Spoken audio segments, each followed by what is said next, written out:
दोस्तों, सोच की वजह से आदमी का कैरेक्टर और आदमी का रहन सहन, आदमी का करना धरना सब कुछ जायज उसी पे निर्भर हो जाता है, आदमी के सोच पर।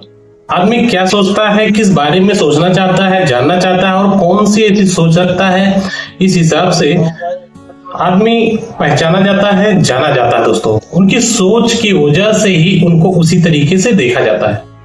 कुछ लोगों की सोच बहुत ही खतरनाक होती है, जैसे वो लोग सोचने के लिए बहुत ज्यादा ऐसा लगता है कि जैसे सारे सोच भगवान ने उन्हीं के अंदर डाल दिया है और उन्हीं को ही सोचना है।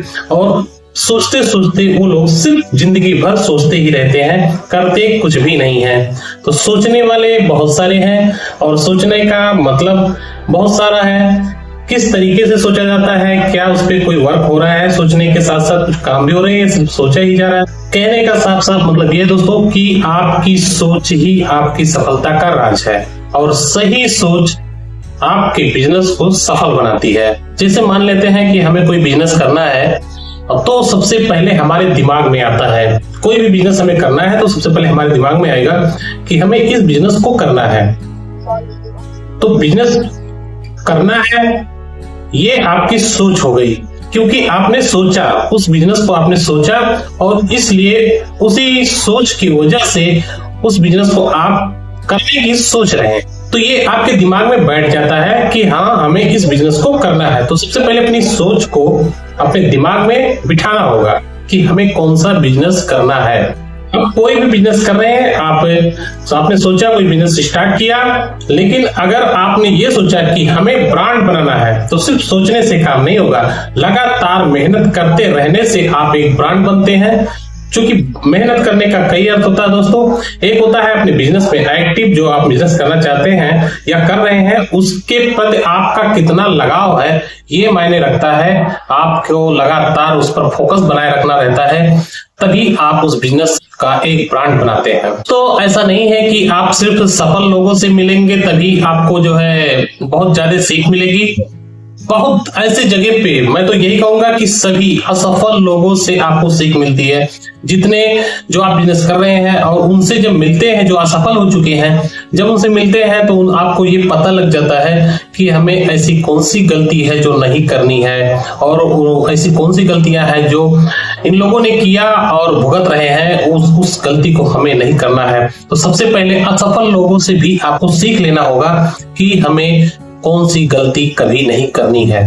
दोस्तों, कोई भी बिजनेस कर रहे हैं, बहुत सारे लोगों को आप लोगों ने देखा होगा कि बिजनेस करते हैं लेकिन बाहर जाने से डरते हैं। कहने का मतलब ये रिस्क लेने से डरते हैं। अगर उनका 10-20 हजार रुपए में काम चल रहा है, वो लोग बैठे रहते हैं, एक ही जगह पे बैठे रहते हैं, उनको कोई किसी दुनिया से कोई मतलब नहीं होता है, सिर्फ वो वही सेम प्रोसेस करते हैं, लेकिन रिस्क नहीं लेते हैं। रिस्क लेते हैं तो सोचते हैं कहीं अगर घाटा लग गया, कहीं बिजनेस नहीं चला तो ये से लोग दोस्तों बिजनेस में आगे कभी नहीं बढ़ पाते हैं। सेम प्रोसेस के साथ उसी पे बैठे रहते हैं, वहीं तक सीमित रहते हैं। लेकिन जो लोग रिस्क लेते हैं दोस्तों, वो बहुत आगे बढ़ते हैं। रिस्क लेने का मतलब ये नहीं कि आपको जानकारी नहीं है किसी चीज की और आप पहले ही उसमें इन्वेस्ट कर दिए। रिस्क लेने का मतलब ये आपने पूरी जानकारी ली हुई है, अब आपको सिर्फ इन्वेस्टमेंट करना है, तो आप उस पर रिस्क ले सकते हैं। आपको पता है कि मैं यहाँ पर अगर पैसे लगाऊंगा तो मेरे पैसे इतने बड़े हो जाएंगे। बहुत सारे लोग निर्णय सही से नहीं ले पाते हैं दोस्तों, अपने बिजनेस के प्रति उनका निर्णय ही गलत हो जाता है। तो वो ऐसे निर्णय आपको बहुत सही लेना होगा जिससे आपका बिजनेस आगे बढ़े। सही निर्णय सही समय पर बहुत ही जरूरी है दोस्तों। जब आपको लगे कि हमारा बिजनेस आगे बढ़ चुका है, तब आप उसको कहीं पर और शिफ्ट कर सकते हैं, और सारी दुकानें कर सकते हैं, इससे आपका ग्रोथ बढ़ेगा। लेकिन अगर आप जिस बिजनेस पे बैठे हैं, अगर उसी को नहीं चला पा रहे हैं और आप सोच रहे हैं कि मैं उसमें और कुछ कर लेता हूं, उसको छोड़ो किसी और कुछ कर लेता हूं, तो ऐसा नहीं चलेगा। आपको निर्णय सही समय पर सही लेना पड़ेगा। आपके पास अगर पैसे हैं और आप सोच रहे हैं कि नहीं मैं अभी नहीं लगाऊंगा, और आपकी जानकारी बिजनेस में हो चुकी है, तब आप लेट कर रहे हैं दोस्तों, आप सही निर्णय नहीं ले पा रहे हैं। आपको मौका मिल रहा है, अगर कहीं पर ऐसा आपको मौका मिले जहां से आप पैसे अच्छे खासे प्राप्त कर सकते हैं, तो उस समय आपको पीछे नहीं हटना चाहिए, पूरा का पूरा ध्यान उसी पर लगाए रखना चाहिए। बहुत सारे बिजनेस तो कर लेते हैं, कहीं पे भी किसी भी सिटी चौराहे पे बिजनेस कर लेते हैं, लेकिन उनके पास कहने के लिए कोई पर्सनल कस्टमर नहीं होता है। वो इसलिए नहीं होता है कि वो लोग अपना कस्टमर बनाते ही नहीं है। किसी भी कस्टमर से अच्छे से बात नहीं करना दोस्तों, ये सबसे बड़ी प्रॉब्लम होती है एक दुकानदार की। कोई भी बिजनेस हो, छोटा हो या बड़ा हो, वहां पर अगर आप अच्छे से बात करेंगे तो वो कस्टमर एट्रैक्टिव होता है, आपसे जुड़ता है, आपकी तरफ झुकाव आ जाता है उसका। तो आप अगर अच्छे से बात करेंगे, कस्टमर से अपनापन दिखाएंगे और अच्छा व्यवहार रखेंगे, तो आपका कस्टमर आपको छोड़कर जाने वाला नहीं है। क्योंकि अगर आप ऐसा कर रहे हैं तो वो कस्टमर आपके पास साथ रिपीट आएगा और बाकी के लोगों को भी लाएगा।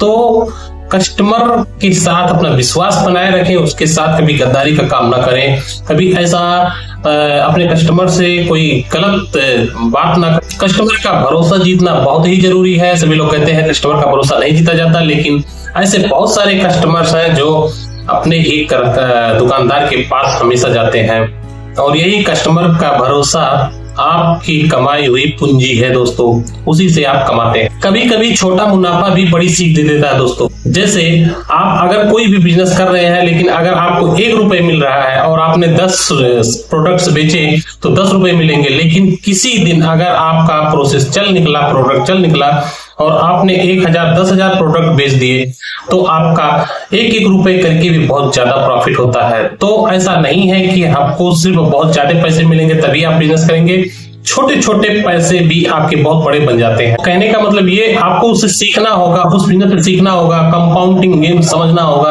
आपको, कि ऐसा नहीं है कि आपको 1 महीने में 10 लाख मिल जाए और अगर आपको 1 रुपए डबल करके प्रतिदिन 30 दिन लगातार मिलता रहे तो आप क्या चुनेंगे। हो सकता है आपके दिमाग में बहुत जल्दी से आ जाए कि 10 लाख रुपए मैं चुनूंगा, लेकिन आप गुणा गणित करके और देख लीजिएगा दोस्तों, 1 रुपए आपके 10 लाख पे भारी पड़ने वाला है, क्योंकि 1 रुपए का डबल करके 30 दिन तक चलना है। 1 का 2, 2 का 4, 4 का 8, इस तरीके से आप 30 दिन तक आप मल्टीप्लाई करेंगे तो आपको समझ में आ जाएगा कि हाँ, ये कितना बड़ा रकम है दोस्तों। अपने अनुशासन के साथ अपने बिजनेस को आगे बढ़ाएं, क्योंकि अनुशासन के साथ ही आपका बिजनेस आगे बढ़ता है दोस्तों।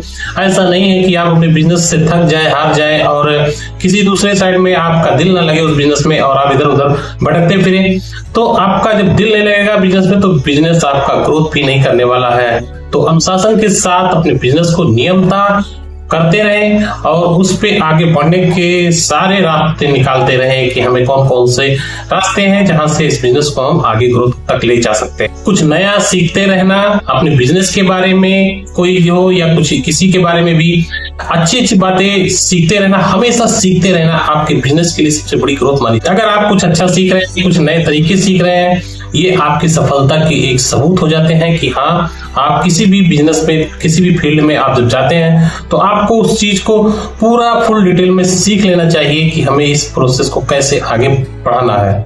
याद रखिए दोस्तों, आज की मेहनत आपके कल के लिए आपकी पहचान बनती है। उम्मीद करता हूँ वीडियो पसंद आया होगा। पसंद आया तो लाइक करना और कमेंट करना। हमारे चैनल पर अगर नए हैं तो सब्सक्राइब जरूर करना। मिलते हैं किसी नेक्स्ट वीडियो में कोई अच्छे से टॉपिक लेकर, तब तक के लिए नमस्कार।